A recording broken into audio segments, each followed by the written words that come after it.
Hello students, 10th mathematics chapter 6 ત્રણ પ્રમેય આની પહેલાંના લેક્ચરમાં આપણે જોયા છે. તો આ લેક્ચરમાં હવે માત્ર આ એક છેલ્લો પ્રમેય છે. પ્રમેયનું વિધાન જે છે એ કાંક આવું છે: ત્રિકોણમાં એક બાજુનો વર્ગ બાકીની બે બાજુના વર્ગના સરવાળા બરાબર હોય તો સાબિત કરો કે પહેલી બાજુની સામેનો ખૂણો જે છે એ કાટખૂણો હોય. એટલે એક બાજુનો વર્ગ છે એ બાકીની બે બાજુના વર્ગના સરવાળા બરાબર છે. તો તમારે એવું સાબિત કરવો છે કે પહેલી બાજુની સામેનો ખૂણો છે ને એ કાટખૂણો છે. એટલે અહીંયા આ જે પ્રમેય જે છે એ બીજા નામે પણ ઓળખાય છે. તો આને આપણે પાયથાગોરસના પ્રતિપ્રમેય તરીકે ઓળખીએ છીએ.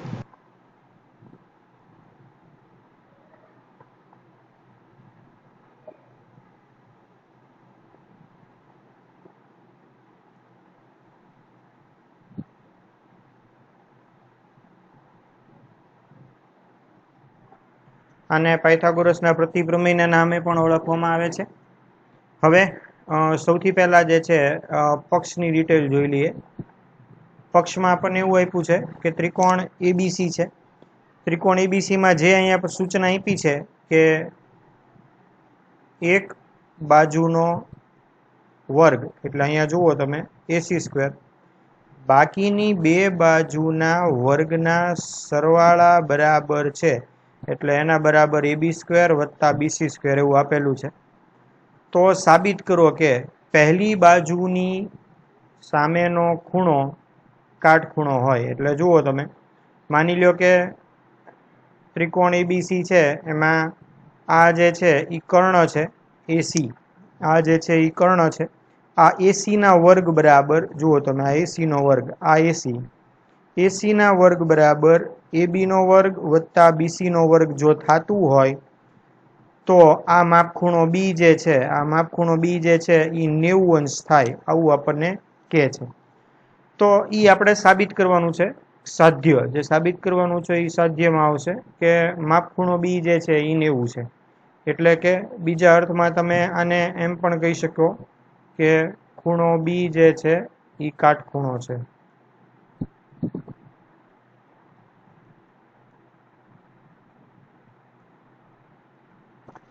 આમ પણ આને કહી શકાય. આકૃતિ જે છે જુઓ તમે, અહીંયા મેં બે ત્રિકોણ જે છે એ દોરેલા છે. પહેલો ત્રિકોણ જે છે એ ABC છે, જેમાં આપણે સાબિત કરવાનું છે. અને અહીંયા બીજો ત્રિકોણ જે દોરેલો છે એ બીજો ત્રિકોણ છે PQR.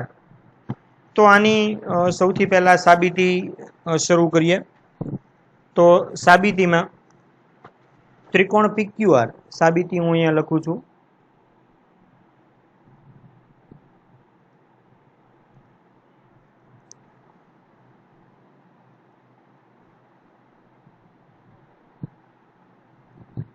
ત્રિકોણ PQR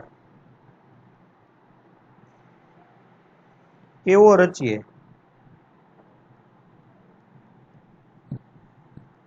કે જેમાં ખૂણો Q કાટખૂણો હોય.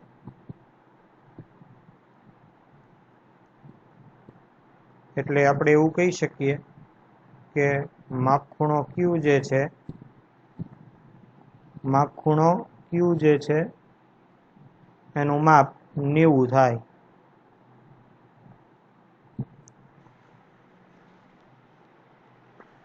તથા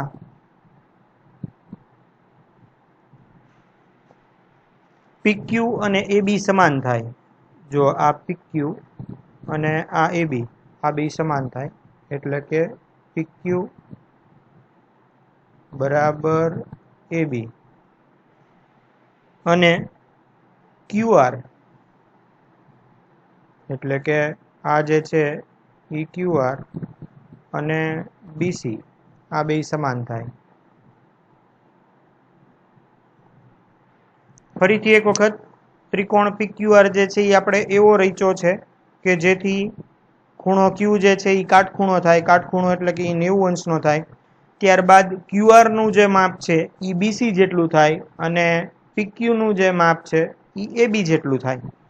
તો આ જે છે એ આપણો પહેલો પોઈન્ટ છે. સાબિતીનો આગળ જોઈએ બીજો પોઈન્ટ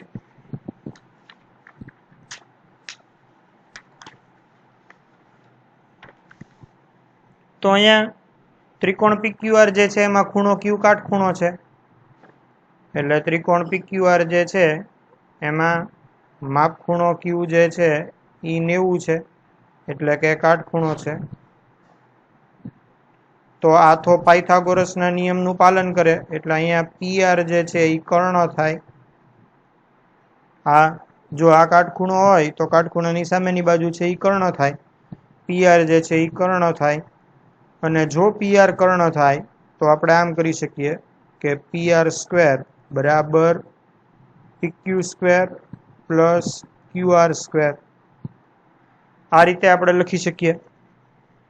હવે અહીંથી જો તમે જુઓ તો PQ જે છે એનું માપ AB જેટલું છે. PQ જે છે એનું માપ AB જેટલું છે એટલે અહીંયા આપણે આમ લખી શકીએ કે પરંતુ PQ બરાબર AB અને QR બરાબર BC તો અહીંયા PR² બરાબર આપણે આ રીતે લખી શકીએ AB² પ્લસ BC². આ રીતે આપણે લખી શકીએ. હવે સાધ્યમાં જોઈએ શું આપ્યું છે તો જો સ્વાધ્યાયમાં એવું આપ્યું છે અહીંથી જુઓ તમે કે AB² વત્તા BC² એના બરાબર છે AC².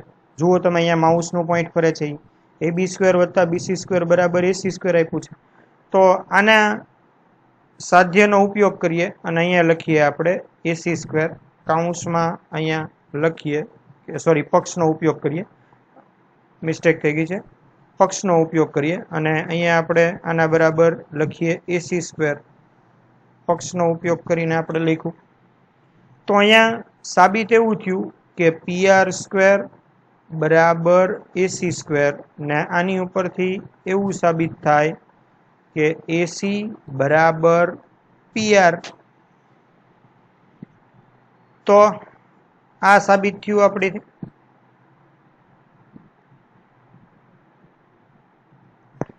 હવે આની ઉપરથી આપણે એવું સાબિત કર્યું આકૃતિમાં જોઈએ કે આ AC નું જે માપ છે ને AC નું માપ જે છે એ આ PR ના માપ જેટલું છે એટલે કે AC બરાબર PR આપણે સાબિત કર્યું. આગળ જોઈએ તો ઓવરઓલ જે છે એ આપણે સાબિત શું કર્યું તો જો આપણે એવું લખી શકીએ કે ત્રિકોણ ABC અને ત્રિકોણ PQR માં PQ બરાબર AB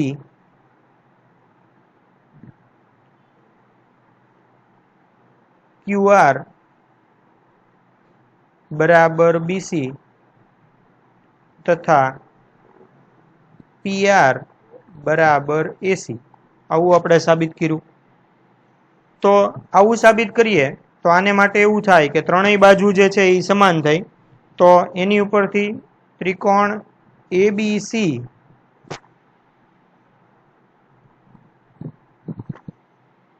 એકરૂપ ત્રિકોણ PQR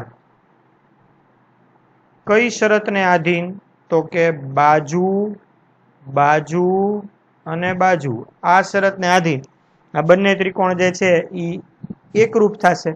હવે જો બંને ત્રિકોણ એકરૂપ હોય અને જો એની બાજુઓ જે છે જુઓ ત્રણેય બાજુઓ જે છે એના માપ જુઓ તમે સરખા છે તો એને અનુરૂપ ખૂણાના માપ પણ સરખા થાય એટલે એની માટે તમે એવું કહી શકો કે માપ ખૂણો B બરાબર માપ ખૂણો Q. હવે આપણે અગાઉ એવું લઈને ચાલીએ છીએ કે જુઓ માપ ખૂણો Q જે છે ને એ 90 છે. જુઓ તમે અહીંયા આપણે આવું ગણીએ છીએ તો અહીંયા જુઓ પરંતુ માપ ખૂણો Q જે છે એના બરાબર 90 છે. તો આની ઉપરથી આપણે એવું કહી શકીએ કે માપ ખૂણો બી જે છે એના બરાબર પણ 90 થાય. તો આની ઉપરથી એવું સાબિત થાય કે ખૂણો બી જે છે કાટખૂણો છે.